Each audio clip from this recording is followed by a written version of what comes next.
back on talk radio, left side of the nation. Me and Dominique DePrima go way back. Smiley making sure the station stays black. Discussing all the issues in our community. We're hosted black and brown and others find unity. So let's talk about it. Maybe we can improve it. Digital underground, always down with the move. So we tune in. The first things first with the queen of Black Talk Radio, Dominique DePrima. Go sis. First things first.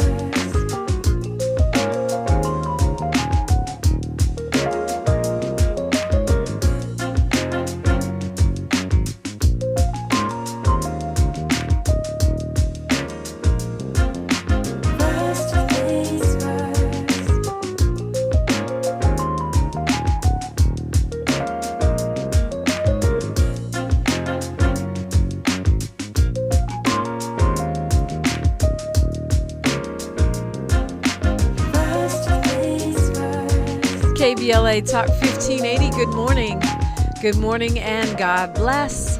I'm Dominique DePrima. This show is called First Things First, and my very first thing every day is giving thanks to God. Just some prayer, giving thanks, giving praise, asking for blessings from the Most High, asking for the blessings of the ancestors and the elders, and let's go. We have a lot to talk about and a lot to do, and glad you're here for it. So this is how we do it on a Think Tank Thursday. Think Tank Thursday, hour 1, we look local.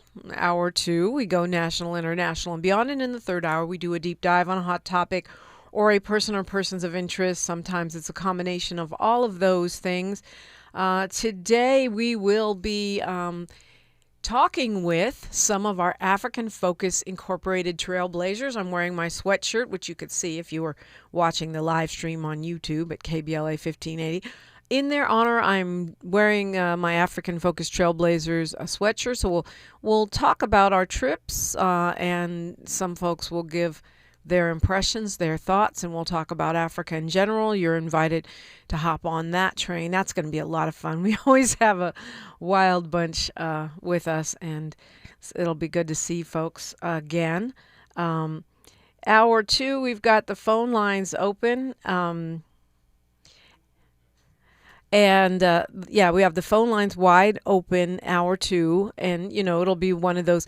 My think tank, and I know this is kind of corny, but, you can swerve with it as you will, is what do you want to leave in 2025, and what do you think we should carry forward with us into the new calendar year?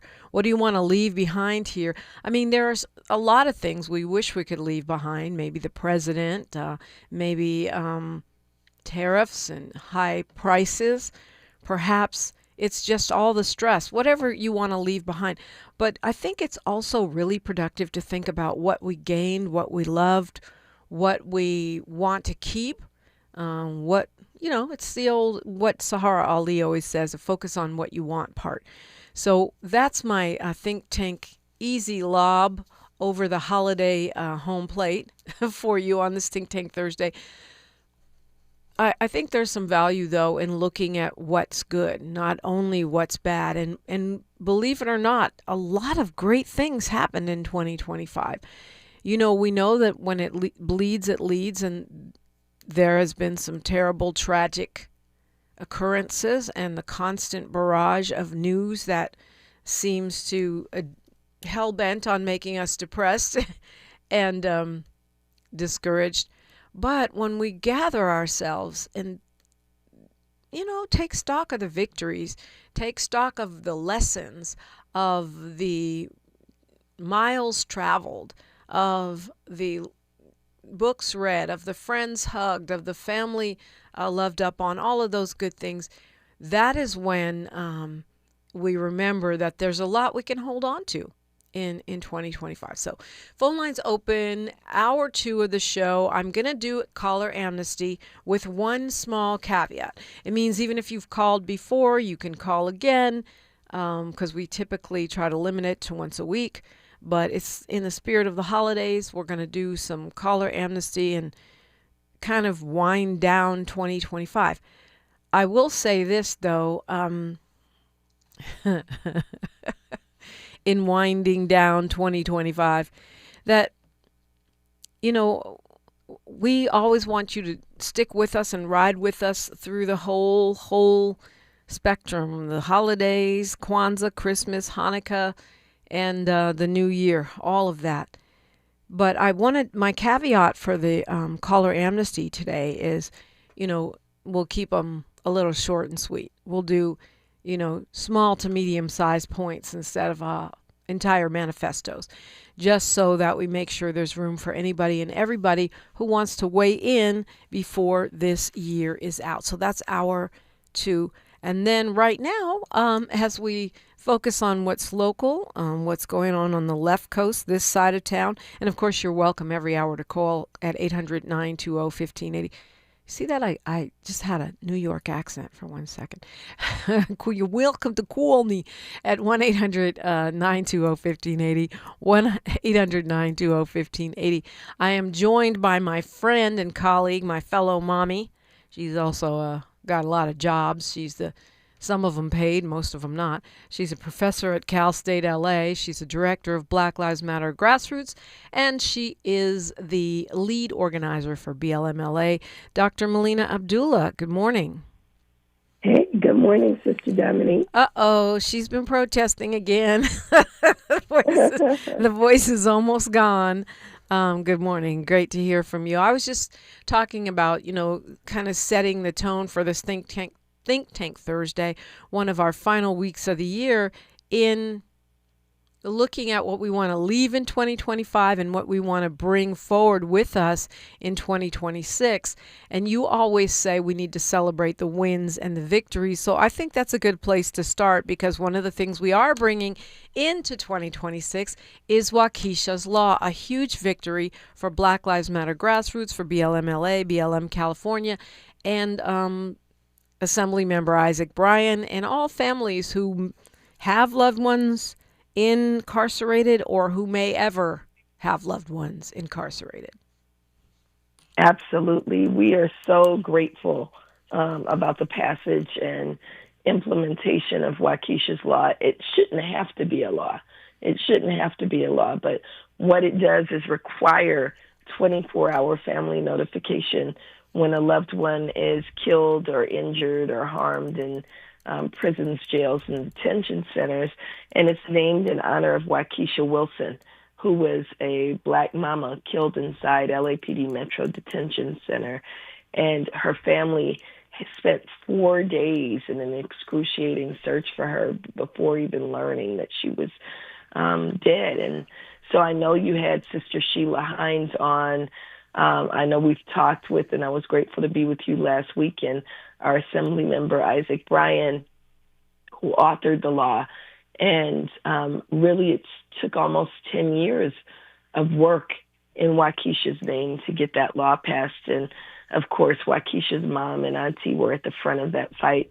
And BLM-LA, BLM Grassroots was honored to struggle alongside them and have the ability to sit with legislators who are courageous enough, like Isaac, to take on police associations. And our only opposition was the sheriffs who wanted to block that law. It's funny you say that the lawmakers stood courageously on this, and I know that we even had at least 1 or 2 Republican votes on this particular bill because, like you said, it shouldn't have to be a law. Oh, whoops, we killed your loved one, to let you know, they're in the hospital. Right. That said, I think that's really an interesting point, because here we are in a time where I feel like people are very scared. A lot of people are. I see some folks distancing themselves from Black Lives Matter. I've actually had a couple folks advise me to distance myself as a so-called celebrity and whatnot. And so the fear is palatable, but at the same time, you're able to get this major success in taking this law across the finish line. And we're seeing some courage in spots with lawmakers. I mean, I think the fact that some Republicans stepped up yesterday and said, we're going to call for a vote on these subsidies for the Affordable Care Act, even Republicans. So it's like this weird combination of cowardice and bravery that are happening at the same time. What do you make of that? Yeah, well, for Waukesha's Law, we didn't have an issue with lawmakers voting correctly on the bill, what we had an issue with is finding an author for the bill, because nobody wanted to take it on. Nobody wanted to be the lead. Nobody wanted to be out front. Gratefully, Isaac is actually, maybe he might not want me to say this, but the sheriffs already hate him because of Measure J. So Isaac was like, I'll take it. He's also really grounded in the work that we do, and, had been a part of the demonstrations at LAPD headquarters, had been a part of doing work in LA Police Commission to call for justice in the name of Waukesha Wilson. So the courage came from him being willing to initiate. Once he initiated the law, once he authored it and introduced it, he did a lot of work having conversations with lawmakers. But it was interesting being in those hearings and watching as virtually every lawmaker could not be moved by Sister Lisa Hines as she talked about what happened to her daughter. And nobody voted no that we know of. So, but the sheriffs had the nerve to come up in there and go, it would take us too much time to call everybody. Well, then the problem is you're killing too many people, right? What? Right. What kind of a logic is that? Man almighty, people with their crazy illogical logic. So when we come forward, I wanted to ask you to put on your political scientist hat for a moment, because on yesterday, it was reported by the LA Times, and I was somewhat touched on it, about Council Member John Lee getting this fine. And what reminded me of it was the bad excuses he was making for why he didn't take the bribes. I went to fancy dinners, but I didn't eat, and stupid stuff like that. Why does that guy get a fine and Curran Price and Mark Ridley Thomas get hunted down? Dr. Mark Ridley Thomas and Council Member Curran Price get hunted down with criminal charges. Just hoping you can make it make sense. That and more when we come forward on KBLA Talk 1580. She's reclaiming her time on KBLA Talk 1580. More First Things First with Dominique DePrima when we come forward. I got the champagne. Everybody's glass. KBLA Talk 1580 congratulates our own Keith Underwood, host of the weekend entertainment show Black in the Green Room, on his recent honor at the annual National Arts and Entertainment Journalism Awards. Keith received a first place award presented by the Los Angeles Press Club for his entertainment reporting, and we couldn't be prouder. Congratulations, Keith, from all of us at KBLA Talk 1580.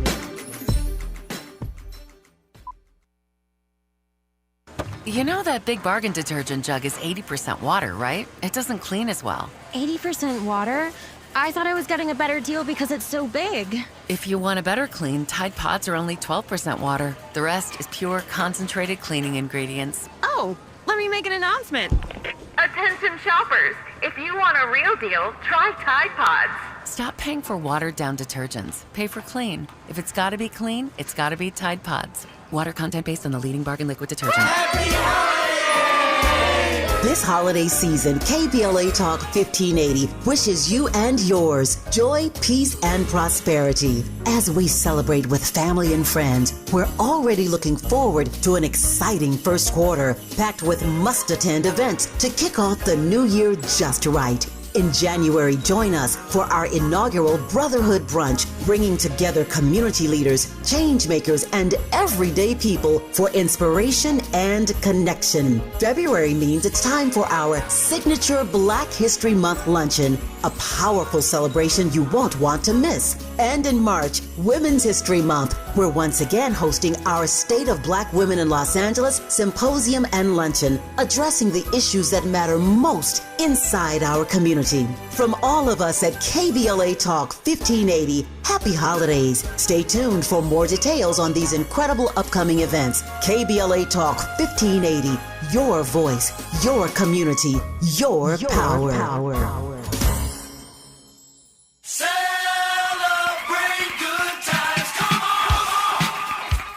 KBLA Talk 1580 congratulates Malik Books on celebrating 35 years in business. It's a celebration. Malik Books proudly houses one of the largest African American and diverse children's books in the nation. This is the perfect time to pick up holiday reads, meaningful gifts, and to support literacy in our community.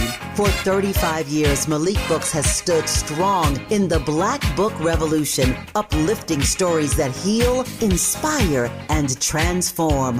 One reader at a time. Change your thoughts, change your life. Books are the gift that keeps giving. From all of us at KBLA Talk 1580, congratulations to Malik Books on 35 years of culture, pride, and community.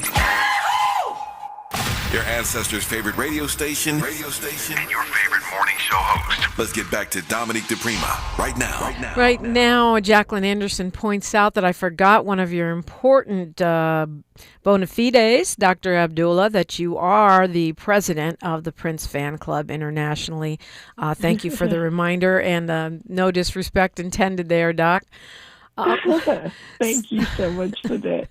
So what do you make of this council member John Lee case? Now the Ethics Commission says he's got to pay $138,424. Pricey, expensive meals, bottle service, gambling chips when he went to Vegas.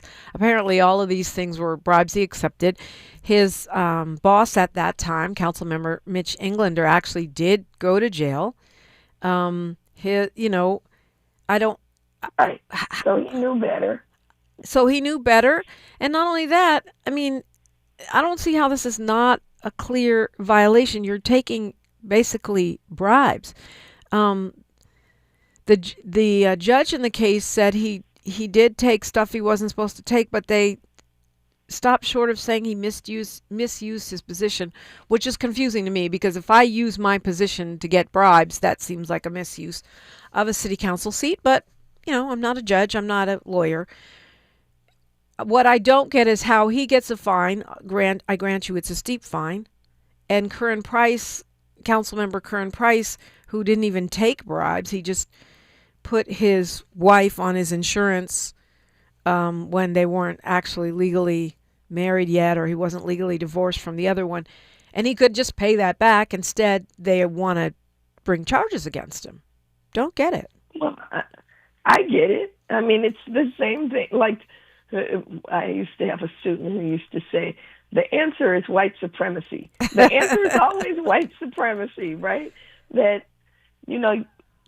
black politicians are being set up from the moment they take office, from the moment they consider taking office. And so I'm not saying that Curran Price is at the vanguard of the struggle or anything like that. I'm really mad at the entire black political class right now around, what's happening with funding for LAPD, with their unwillingness to even stand up for workers, with these the Olympics wages.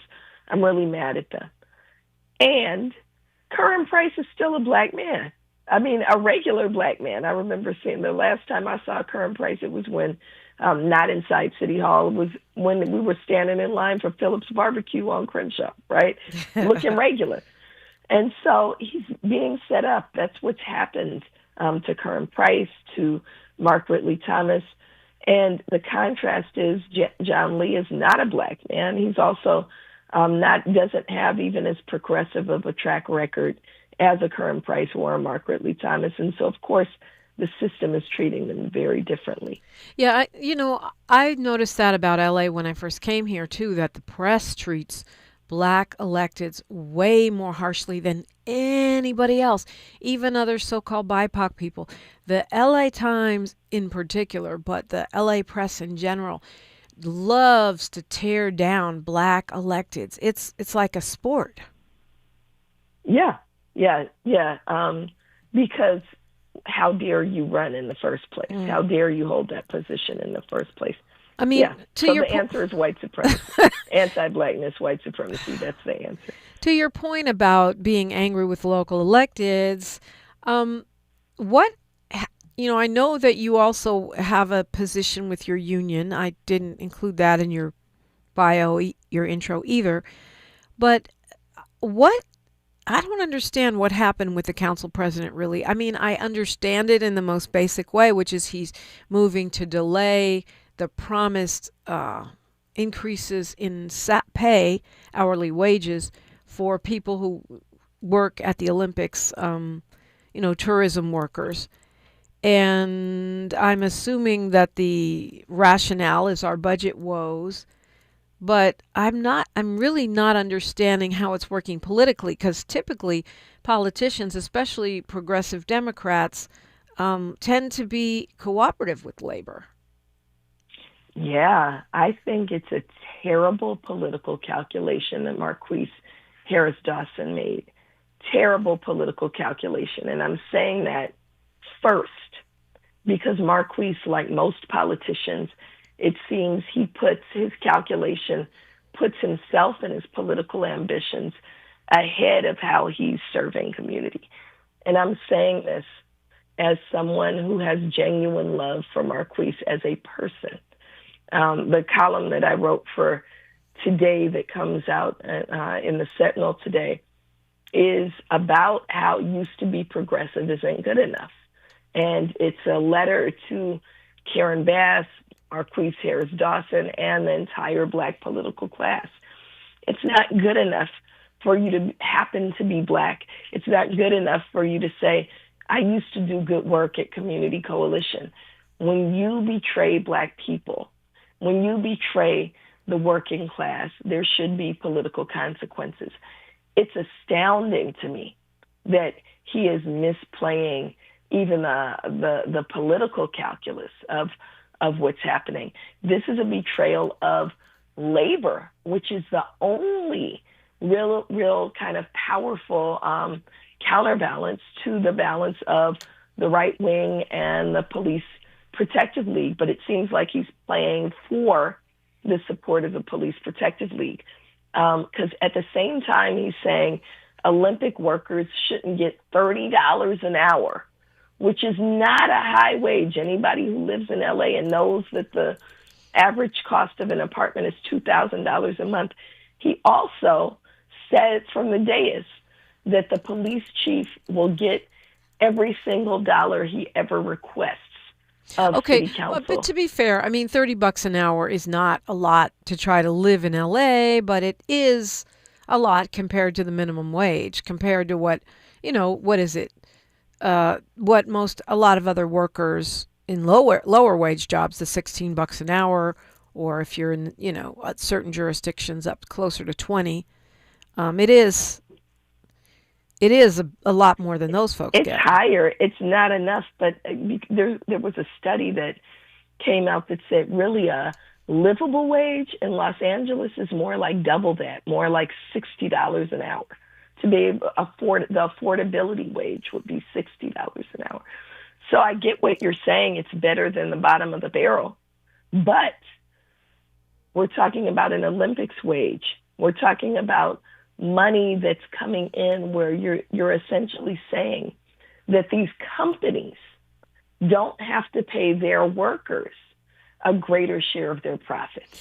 So that's really what we're talking about. The thing that I don't get, I mean, what he did is what if it's, that motion, what it does is it phases in that wage over a longer period of time, so they wouldn't get the $30 until 2030.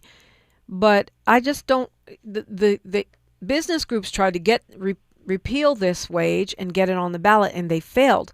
So why not let it rest? That's right. Why not let it rest? They failed, so leave it alone. But that is not what he chose to do. We are really going to have to go into a speed round here. We do have a lot to cover. I'm going to try to be more disciplined. After news, traffic, and sports, Dr. Melina Abdullah, Dominique DePrima for KBLA Talk 1580. More of First Things First with Dominique DePrima when we come forward. I'm Bree Wood with BIN News Now. President Trump says more open jobs are going to Americans, not migrants, under his administration. Since I took office, 100% of all net job creation has gone to American-born citizens. In a White House address, he blasted Joe Biden for letting illegal immigrants take opportunities and claimed reverse migration is rising for the first time in decades. Maryland lawmakers have overridden Black Governor Wes Moore's veto to create a reparations commission. The panel will study compensation for slavery and racial discrimination, a move the Legislative Black Caucus calls the state's first step toward reparations. And The Weeknd has struck a groundbreaking deal with Lyric Capital Group, raising $1 billion for his music assets while keeping ownership of his masters and publishing. Lyric takes a 25% stake. Get BIN News Now on demand 24/7 on the iHeartRadio app. For victims of drunk and drug driving, our grief is unique. But you are not alone. You always have a place at MAD. Call our 24-hour victim helpline at 877-MAD-HELP or visit mad.org. This is the KBLA Sports Minute with Ray Richardson. Rams quarterback Matthew Stafford is closing in on some special territory in NFL history. Stafford leads the NFL with 37 touchdown passes. If he gets to 40 and avoids throwing an interception over the Rams' final 3 games, he will become only the 3rd quarterback in NFL history with 40 or more touchdown passes and 5 or fewer interceptions. At the moment, Stafford has 5 interceptions. The 2 quarterbacks in the 40 and 5 club are Aaron Rodgers and Lamar Jackson. Stafford also has thrown 2 touchdown passes or more in 8 straight games. That streak will be tested Thursday night at Seattle. Snoop Dogg has agreed to perform at halftime of the Minnesota Vikings-Detroit Lions game on Christmas Day in Minneapolis. The Long Beach native is calling it Snoop's Holiday Halftime Party. The game will be shown only on Netflix, 1:30 kickoff Pacific time. No debates, no speculation, just the info you need. That's your KBLA Sports Minute. I'm Ray Richardson. More news, opinions, and conversation when we come forward on KBLA Talk 1580. Protect yourself from Medicare card scams. Scammers may call, email, or even knock on your door claiming they need your Medicare info, asking for money or threatening to cancel your benefits. Don't fall for it. It's a scam. Remember, Medicare doesn't need to verify your information. They already have it. Medicare won't charge you for a new card and will never threaten to cancel benefits. Check your Medicare statements for suspicious charges and report scams to the California Senior Medicare Patrol at 1-855-613-7080. We're here to help. Unwrap LA this winter with Metro. Whether you're heading to a family gathering or last-minute shopping, Metro's got you. Enjoy free rides across Metro on Christmas Eve and New Year's Eve. Move with joy. Move with community this holiday season. Go Metro. If you love to travel, Capital One has a rewards credit card that's perfect for you. With the Capital One Venture X card, you earn unlimited double miles on everything you buy. Plus, you get premium benefits at a collection of luxury hotels when you book on Capital One Travel. And with Venture X, you get access to over 1,000 airport lounges worldwide. Open up a world of travel possibilities with the Capital One Venture X card. What's in your wallet? Terms apply. Lounge access is subject to change. See CapitalOne.com for details. Nugget Bills, Nuggets all the way. Hi, I'm Kylie. I'm John. And I'm Garrison. And a little thing we love about the 30-count Chick-fil-A nuggets is sharing them when we cut down the Christmas tree. We will pack the car with gifts. And of course, we go and pick up our family's favorite nuggets. Every nugget is tasty times quadrillion. And we get all the sides. Yeah, the ooey gooey mac and cheese is a big hit. Share the nuggets, share the joy. Order the 30-count Chick-fil-A nuggets on the Chick-fil-A app. Real guests paid for their testimonials. 1 year ago, flames tore through Altadena and Eaton Canyon, changing lives forever.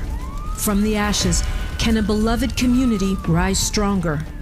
Hi, I'm Dominique DePrima, host of First Things First, weekday mornings, 6 a.m. to 9 a.m. here on KBLA Talk 1580. And I'm inviting you to join us on Wednesday, January 7th, as we broadcast live from Perry's Joint on the 1-year anniversary of this horrific and devastating fire.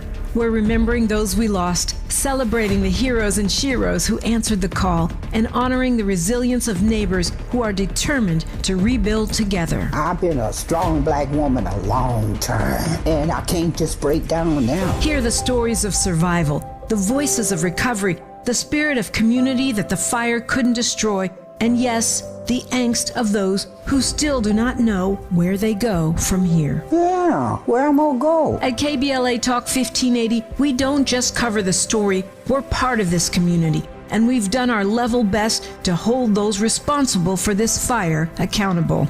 And 1 year later, we're still standing together. It is my hopes that Black people will rebuild those homes. So join us live at Perry's Joint, 2051 Lincoln Avenue in Pasadena, 6 a.m. to 9 a.m. on Wednesday, January 7th, as we commemorate the 1 year anniversary of the Altadena Eaton Canyon fire. Because some stories demand to be remembered. This too shall pass.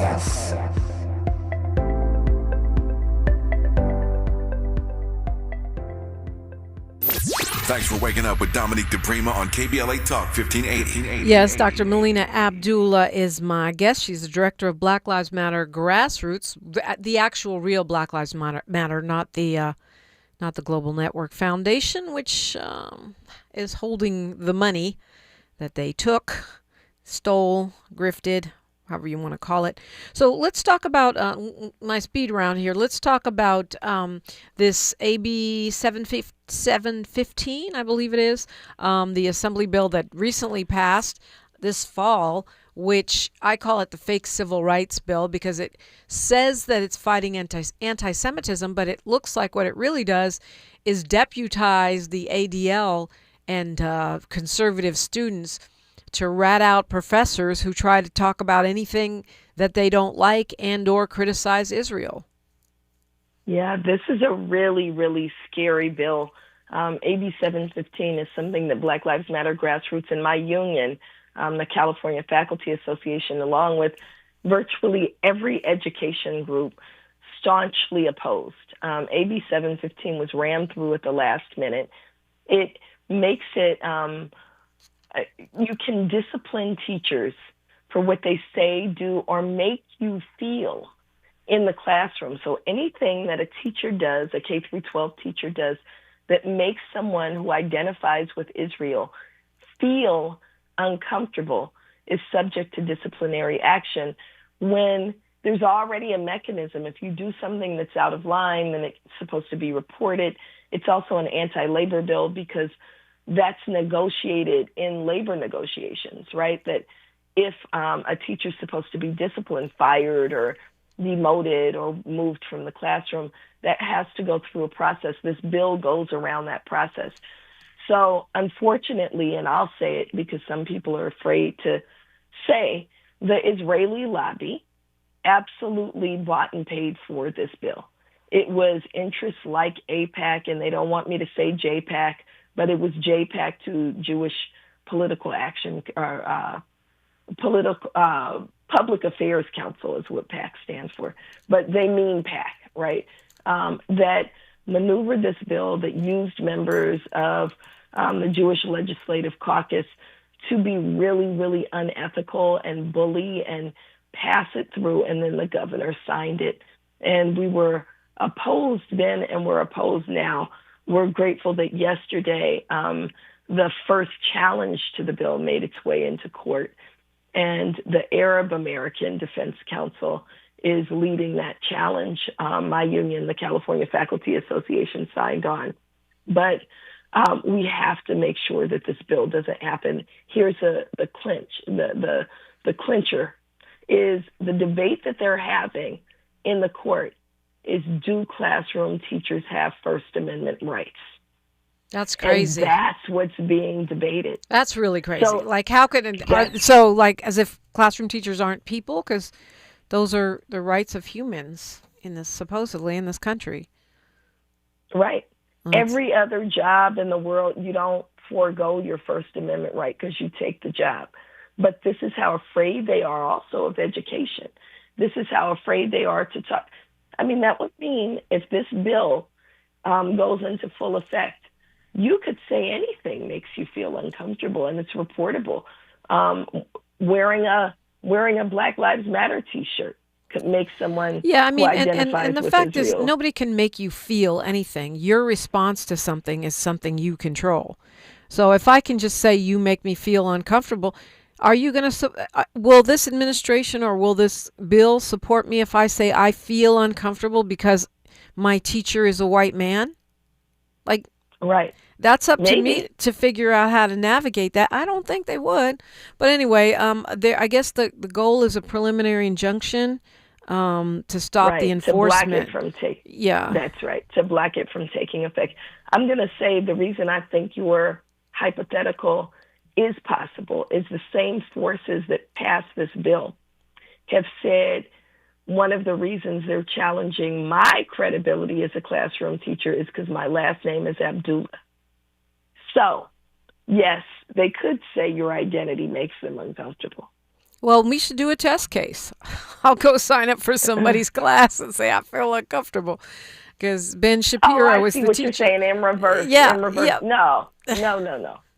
Of course not, right? Of course not. But you don't identify with Israel, right? If you identify with Israel, then your comfort is important. And that's why it's fake civil rights, because it only gives protections to one group and not other groups. To me, that's what makes it fake civil rights. You know, it's supposed to be equal protection. We spent some time on this. Okay, let me hurry up here. Let's talk about Frank Tyson. I think that this terrible case is not getting a lot of coverage. Many people haven't even heard of it. Talk to me about what happened with Frank Tyson and what's going on now. It is the example of, we have a chant on the front lines, right? The whole damn system is guilty as hell. It is the example of the whole damn system is guilty as hell. Frank Tyson was a 53-year-old black man. It's a very, very tragic story. He was framed by the system when he was 28 years old, sent to prison for 24 years on something that he absolutely didn't do. It was a non-murder charge in the first place, but he didn't do what he was even accused of doing. He was actually in the process of, even after having served the time, trying to get that charge overturned, trying to get that conviction overturned. But he comes home. He's only out 13 days. He gets into an auto accident, wanders into a white private bar, and asks for help. The white patrons call police on him. One of the white workers tells the police when they arrive, "Get him out of here now." The police tackle him to the ground, sit on his back, handcuff and hogtie him. And he gasps 7 times, "I can't breathe." The answer to him was, "Shut the F up." And he lays on the ground and dies. The police were charged in that case. But what's happening now is 5 judges recused themselves, refused to hear the case. There's finally a judge from a neighboring county overseeing the case. Now the prosecutor has asked to be let off the case because he said he's afraid of the police. So he's been let off of the case, and they assigned a new special prosecutor who's a white prosecutor, conservative prosecutor from a neighboring county, who is a member, card-carrying member of the Fraternal Order of Police, who has written op-eds on why police shouldn't be prosecuted. So it's a setup, it's a setup, it's a setup, and the only way there'll be justice in the name of Frank Tyson is if we expose this. This is happening in Ohio, but we see many versions of it happening in LA with Christopher DeAndre Mitchell and the DA here, Nathan Hartman, trying to dismiss the charges against the cops here. And we have to expose what's happening, as well as stop electing these conservative prosecutors who are extensions of police themselves. I mean, that's crazy. The prosecutor actually said he was worried about the police response. That's he or she, I should say, because I don't know if it's a male or female prosecutor. It was a he. Yeah. He said he didn't want to, he was worried about their response, and he has relationships with them, which is what we always say. They work with cops in every other case. So they see cops as their friends. How are they going to prosecute them? And that's why, for the most part, they don't. Wow, that's crazy. And so what can folks do if they want to help? So right now we're looking at petitions. There's not a whole lot we can do. So we're looking for legal input. we know they don't like it when we show up. So Black Lives Matter Grassroots was there last week. Ohio is cold, y'all. But we were there last week, and it did make a difference. The family was really grateful to have Black Lives Matter Grassroots in the room with them.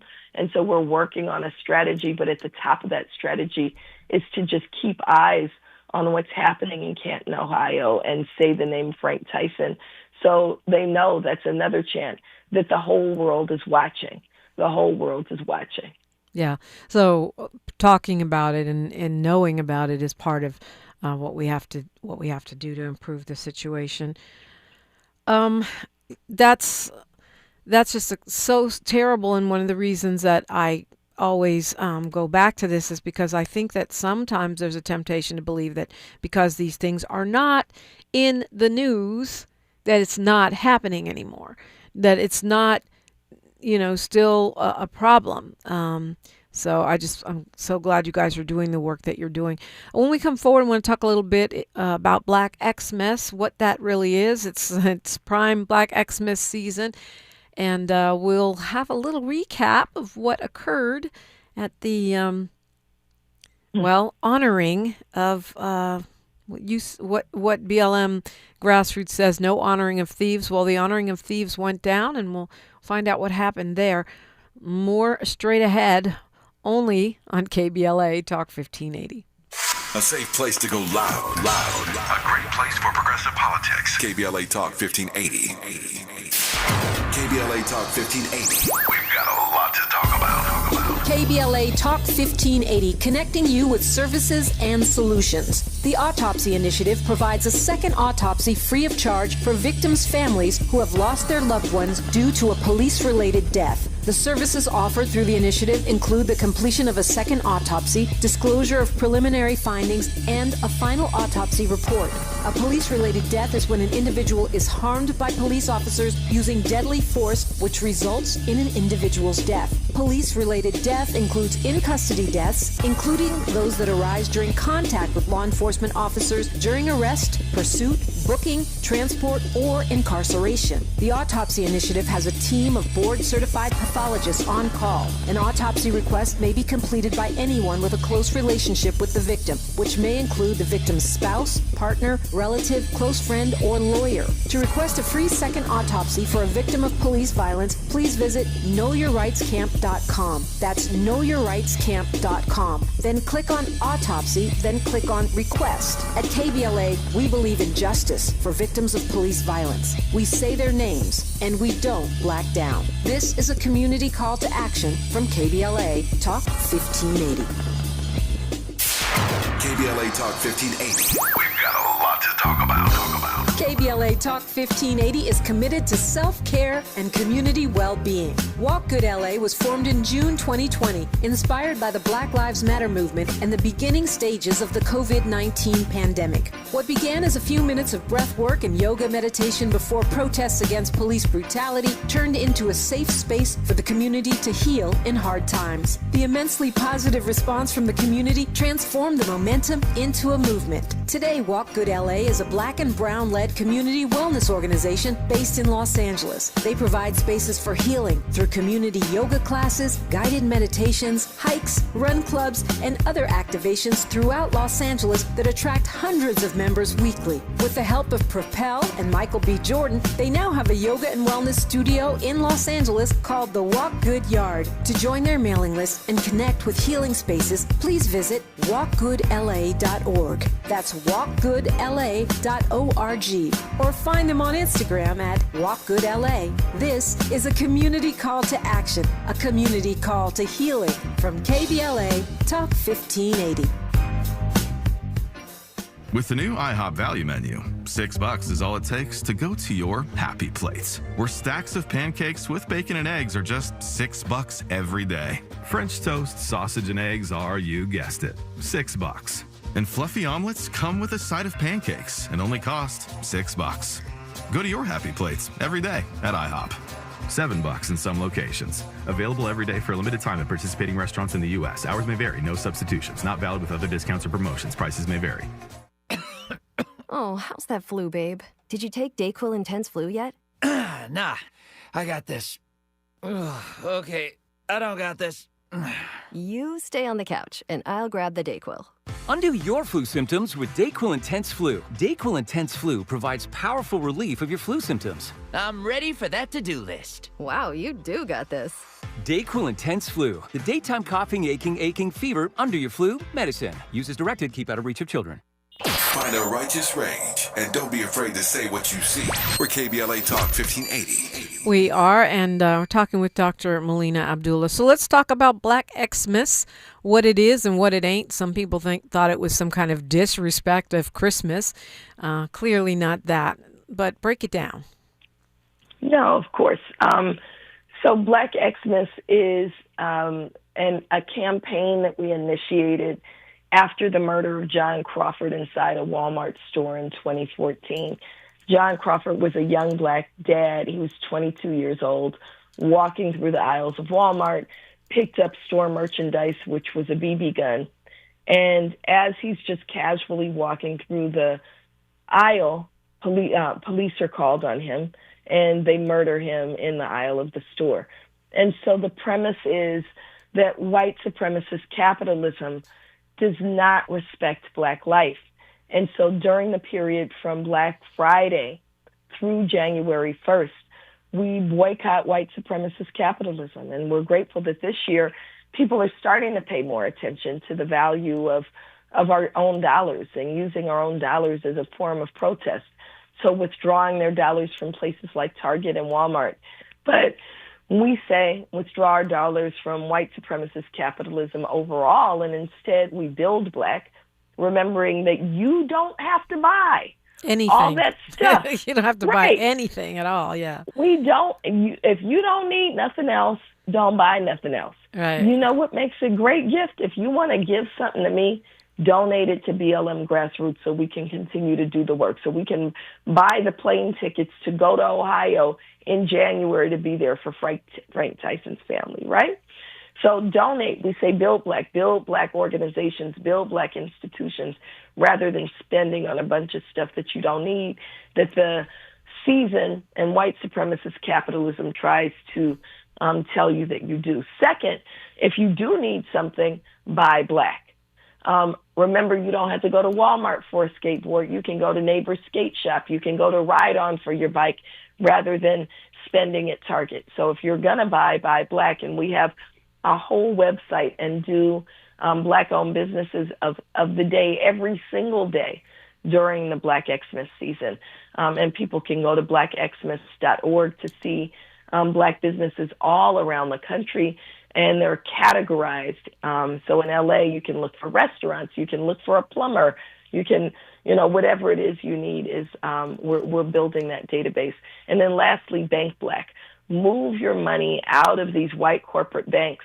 We just got a new, it seems like every month there's a new example of a bank customer being abused by the bank, right? A sister now outside of Atlanta being sent through all of these hoops and criminalized for being a customer of that very bank. We saw it with Bank of America and Ryan Coogler. So move your money out of white corporate banks and into Black-owned banks and credit unions. So it's not a disrespect of Christmas. It's saying we are Xing out white supremacist capitalism and instead building Black, buying Black, banking Black. The smart Alex in the chat are up to no good. Prester John says it's Kwanzaa Claus. It's Kwanzaa. There we go. There we go. Carl Tucker says Kwanzaa, no clause to it. And Prester John then said Malcolm Xmas. So there you have it. The smart Alex are doing their thing in the chat. But I think it is a good balance between a total boycott where you don't get to, celebrate and be festive, and just a conscious way of, do I donate to a cause instead of getting into a capitalist, shopping frenzy, or do I really need to buy anything at all? And what's the state of my money? Can I, even if I don't want to move all of my money to a Black bank, at least move some of it? I got that from J. Anthony Brown, who used to joke about how he had to keep some of his money in the white bank. Like, whatever it is, it's kind of almost like a formula for how to be mindful and still be festive and still, be respectful and joyous of our holidays. I got a DM from someone referencing our conversation about Frank Tyson and saying that's why we have to remember to vote for judges and to be intentional about doing so. Great point. Great point. So what happened last week? I know, but I wasn't there, but I know because I found out, we all found out that this nonprofit organization was going to be honoring Cicely Gay, who is the board president? Chief thief. Chief thief. That's what chief thief. She's the chief thief. She is the board chair at the fake Black Lives Matter. They're the ones who stole our resources, platforms, and good name. We couldn't figure out why are they honoring Cicely Gay, who is a thief. She has no track record of doing anything in community. And it looks like AfriKicks is doing some good work bringing shoes to Africa. Why are they honoring Cicely Gay? And so we tried to petition them and say, don't honor her, or here's the receipts on what she's done and why she shouldn't be honored. What we found out, and I don't know if I've talked to you about it, probably informally, but what we found out from the inside is this gala that they honored Cicely Gay at was actually paid for by the Black Lives Matter Global Network Foundation. And so they wouldn't withdraw the honor because they didn't want to not have this gala, which was, in the words of some people who were there, disgusting. It was a show of, this is their word again, opulence, where Cicely Gay and Dejanay Parker, who were the remaining two board members of the Black Lives Matter Global Network Foundation, rolled up in blacked out SUVs with multi-$1,000 handbags wearing couture with an entire glam squad. This is money that was meant for the movement. They're living like they are celebrities off of your money, off of my mama's money, off the money that was donated in the name of Frank Tyson and Ezell Ford and Trayvon Martin. And so this is what's happened. We did have a group of protesters there. And Black Lives Matter, the so-called Fugazi Black Lives Matter, called police on Black people.